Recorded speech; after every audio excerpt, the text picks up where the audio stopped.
Ça y est, c'est la rentrée. Et entre l'Euro de football et les JO, cet été aura été sportif. Durant ces compétitions, j'ai vu passer ce tweet. Quoi? Certains coureurs seraient désavantagés pendant les compétitions d'athlétisme? Y a-t-il un intérêt mathématique à ne pas aligner les coureurs sur la ligne de départ? Eh bien, on en parle tout de suite après le générique. C'est parti pour la saison 2 de Hey Matza!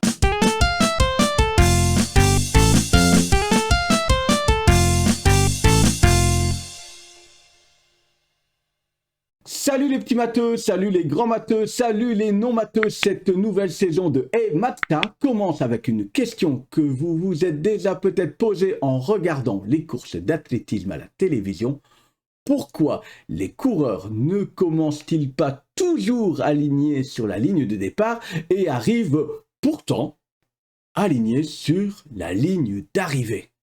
Vous comprenez bien que je n'ai pas un physique d'athlète. J'ai donc dû faire des recherches sur comment était composée une piste d'athlétisme et voici ce que j'ai trouvé.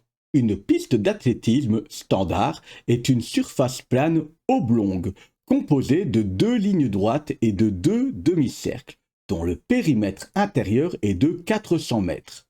La largeur et le nombre de couloirs sont variables, habituellement de 6 à 9 couloirs de 1,22 m de large, de couloir 8 faisant 453,03 mètres de long. Et donc, ça fait une différence de 53,03 mètres entre le couloir 1 et le couloir 8.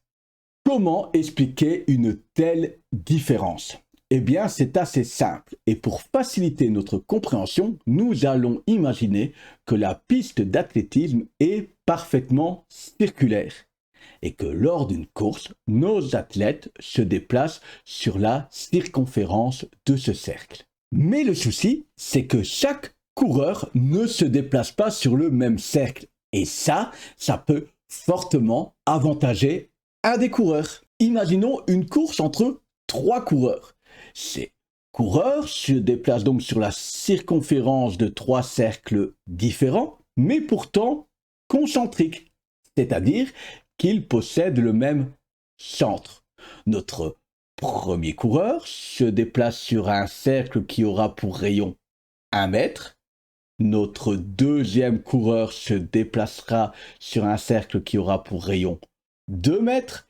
Et notre troisième coureur, lui, se déplacera sur un cercle qui aura pour rayon 4 mètres. Calculons maintenant la distance parcourue par chacun des coureurs. Pour cela, nous allons utiliser la formule qui permet de calculer la circonférence d'un cercle.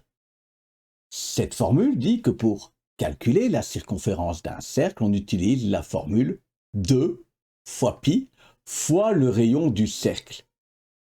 Pi est un nombre très particulier, on l'appelle une constante, qui vaut plus ou moins 3,14. Ici, nous n'allons pas utiliser cette forme décimale, car la comparaison que nous allons faire ne le nécessite pas. Dans notre expérience, le coureur 1 parcourt donc 2 fois pi fois 1 mètre, c'est-à-dire 2 pi. Le coureur 2, quant à lui, parcourt 2 fois pi fois 2 mètres, c'est-à-dire 4 pi.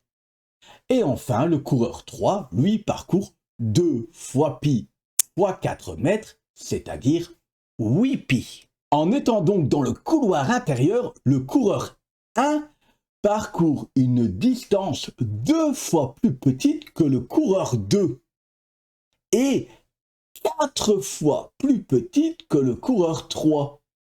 Une véritable injustice. C'est pour ça que lors de certaines courses, les coureurs ne sont pas alignés sur la ligne de départ. C'est pour compenser, pour équilibrer la différence de distance parcourue par chacun des coureurs.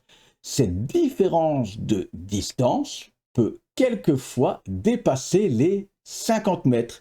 Et nous l'avons vu, cette différence provient du fait que les tournants de la piste sont circulaires. Oh, et cet alignement particulier n'est pas nécessaire lors des 100 mètres, car la course se déroule sur la partie rectiligne de la piste et donc aucun coureur n'est avantagé. Oh oh, tu as peut-être entendu que les coureurs préfèrent être sur les couloirs du milieu, les couloirs 4, 5, 6. Eh bien pourquoi? Eh bien que ce sont les couloirs qui sont le plus équidistants des couloirs intérieurs et des couloirs extérieurs. Ils ont une meilleure vue du déroulé de la course. Voilà, j'espère que cette explication vous aura rassuré sur l'équité sportive qui règne lors de compétitions d'athlétisme. Si c'est le cas, il ne vous reste plus qu'à vous abonner, à liker et à partager cette vidéo.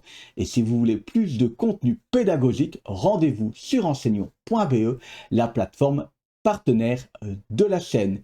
Il ne me reste plus qu'à vous souhaiter bon courage pour ce marathon qu'est une année scolaire. On se dit à tout bientôt pour de nouvelles aventures mathématiques. Ciao, ciao!